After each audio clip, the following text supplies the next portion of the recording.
আজ আমি চিকেন পাকোড়া তৈরি করব। তার জন্য আমার দরকার বোনলেস কিছু মাংস,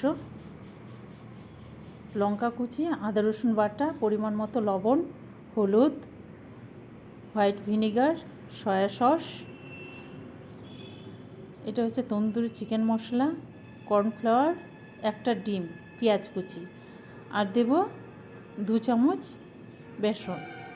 এগুলো ভালো করে মিশিয়ে নিয়ে মেশাবো। মিশিয়ে নিয়ে ম্যারিনেট করে 10 থেকে 15 মিনিট রেখে দেবো। তারপরে তেল গরম করে একটা একটা করে ছেড়ে দেবো।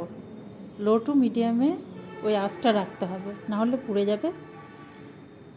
এগুলো ব্রাউন কালার হলে তুলে নিতে হবে। এই যে আমার মোটামুটি দেওয়া হয়ে গেল। এরকম ব্রাউন কালার হলে উঠে নিতে হবে। গরম গরম এরকম সসের সঙ্গে খেতে খুব ভালো লাগে।